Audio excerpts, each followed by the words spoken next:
नमस्ते। कहानियाँ दिल की में आपका एक बार फिर से स्वागत है। कभी कभी कुछ सपने बहुत ही डरावने होते हैं और कभी कभी वो डरावने सपने एक हंसी की वजह बन जाते हैं। हमारी आज की कहानी एक ऐसे ही सपने के बारे में है। तो चलिए शुरू करते हैं आज की कहानी, डरावना सपना। रोहन एक साधारण 16 साल का लड़का था जो एक छोटे से शहर में अपने परिवार के साथ रहता था। परीक्षाएं पास ही थीं और उसकी स्टडी टेबल किताबों, अधूरे नोट्स और खाली चाय के कपों का मैदान बनी हुई थी। दबाव बढ़ता जा रहा था। उसके माता पिता की उम्मीदें, उसके शिक्षकों की भविष्यवाणियां और उसके दोस्तों की बेवजह सलाहें सब मिलकर उसे बेचैन कर रही थीं। लेकिन उस रात जब रोहन अपने इतिहास की किताब पढ़ते पढ़ते सो गया तो असली ड्रामा शुरू हुआ। रोहन ने अचानक से खुद को अपने स्कूल की कक्षा में पाया, लेकिन कुछ अजीब था। दीवारें बहुत ऊंची थी, छत कुछ अंधेरी सी और एकदम काले रंग की, और डेस्क अंतहीन लग रही थी, जैसे कोई भूत या भूल भुलैया। उसके इतिहास के अध्यापक शर्मा सर उस पर अपनी लाल पेन लेकर झुके हुए थे, जो रहस्यमय तरीके से चमक रही थी। रोहन, शर्मा सर ने गरजते हुए कहा, पानीपत की तीसरी लड़ाई की तारीख क्या थी? रोहन का दिमाग एकदम खाली हो गया। उसे जवाब पता था या शायद नहीं।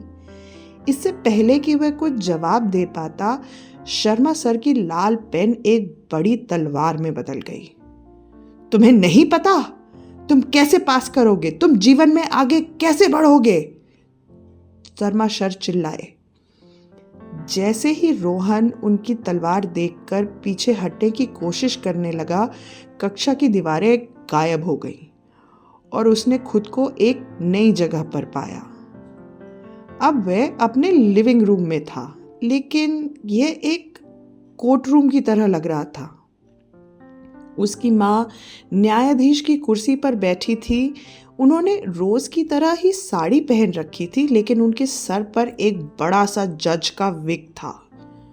रोहन, तुमने अपना कमरा साफ नहीं किया, गणित में अच्छे अंक नहीं लाए और अब तुम अपनी परीक्षाओं में भी फेल हो जाओगे, उन्होंने जोर से घोषणा की। जज के हथौड़े की जगह उन्होंने बेलन पटका। उसके पिता गवाह की कुर्सी पर बैठे निराशा से सर हिला रहे थे। जब मैं तुम्हारी उम्र का था तो स्ट्रीट लाइट के नीचे बैठकर पढ़ता था, और तुम्हें तो एलईडी बल्ब मिल रहा है, फिर भी तुम्हारा ध्यान नहीं लगता। मैं कोशिश कर रहा हूँ, रोहन ने विरोध किया। तभी उसकी छोटी बहन कहीं से आ गई। उसके हाथ में खिलौने का माइक था। रोहन भैया फेल हो जाएंगे, उसने गाते हुए कहा और एकदम सर्कस के जोकर की तरह लग रही थी। इससे पहले कि रोहन कुछ सफाई दे पाता, फर्श अचानक से खुली और वो नीचे गिर गया।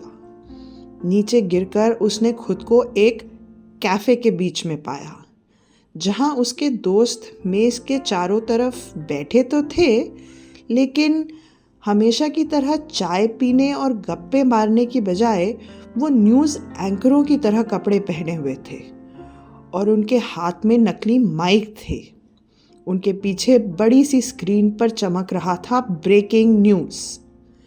आज की ब्रेकिंग न्यूज़, उसके दोस्त समीर ने घोषणा की। रोहन अपनी परीक्षा में फेल हो सकता है और सूत्रों ने कहा है कि वह पढ़ाई की बजाय क्रिकेट देख रहा था। उसकी दोस्त प्रिया, जो समीर के बगल में बैठी थी, उसने बोला, ये कितनी शर्मनाक बात है रोहन, अगर फेल हो गया तो हमारे ग्रुप का अकेला ऐसा लड़का होगा जो पास नहीं हुआ। उफ, कितनी शर्मनाक घटना होगी ये।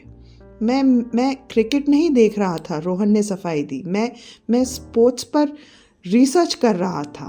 उसके दोस्त जोर जोर से हंसने लगे और अचानक कैफे तेजी से गोल गोल घूमने लगा।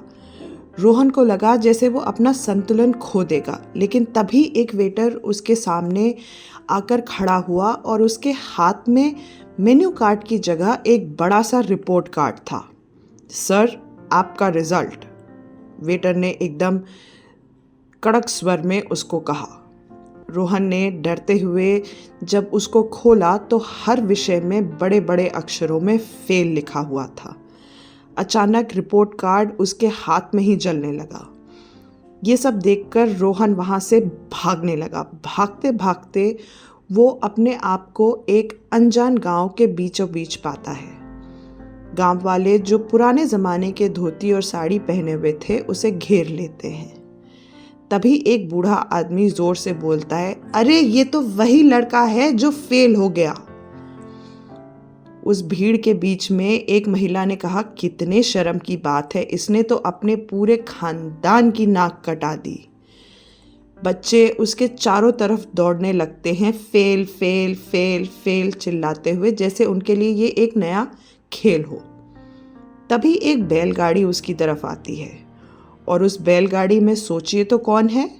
उसके स्कूल के प्रिंसिपल। उन्होंने पगड़ी पहनी हुई है और धोती कुर्ता में एक कुछ बड़ा सा कागज़ उनके हाथ में है, जैसे फरमान। बैलगाड़ी से उतरते हुए वो घोषणा करते हैं, रोहन शर्मा, तुम इस सदी के सबसे बड़े नालायक घोष किए गए हो। अब हम इस गांव में तुम्हारी मूर्ति लगाएंगे ताकि भविष्य की पीढ़ियों को चेतावनी मिल सके। क्या मूर्ति? रोहन हकलाया, मैं अभी फेल नहीं हुआ हूँ। लेकिन उसने पलट कर देखा तो गांव वाले पहले से ही मूर्ति बनाने के काम में लगे हुए थे। एक बड़ी विशालकाय मूर्ति जो उसकी तरह दिखती थी और हाथ में बड़ा सा रिपोर्ट कार्ड जिस पे फेल लिखा हुआ था। वो उनको रोक पाता या कुछ बोल पाता उसके पहले एक कबूतर उस मूर्ति के सर पर आकर बैठ गया। रोहन जोर जोर से चिल्लाकर उसको भगाने की कोशिश करने लगा, पर तभी अचानक वो कबूतर एक बड़ी सी घड़ी में बदल गया और उसमें से जोर जोर से आवाज़ें आने लगी। रोहन चिल्लाते हुए एकदम से आंखें दोबारा खोलता है तो उसका दिल तेज़ी से धड़क रहा होता है और माथा पसीने से भीगा हुआ। उसकी इतिहास की किताब उसके गाल पर चिपकी हुई थी। एक पल के लिए उसे समझ नहीं आया कि वो कहाँ है और क्या हो रहा है। फिर उसे एहसास हुआ कि वो अपने कमरे में स्टडी टेबल पे सो गया था और वो ज़ोर की आवाज़ जो कबूतर घड़ी में बदल गया था वो उसकी अलार्म क्लॉक थी। अपनी अलार्म क्लॉक बंद करते हुए उसने गहरी सांसें ली। सुबह के 6 बज चुके थे और खिड़की से धूप ने झांकना शुरू कर दिया था। तो ये सारा कुछ एक सपना था। कुर्सी पे पीछे बैठते हुए अपने चेहरे को रगड़ते हुए रोहन ने खुद से बड़बड़ाया।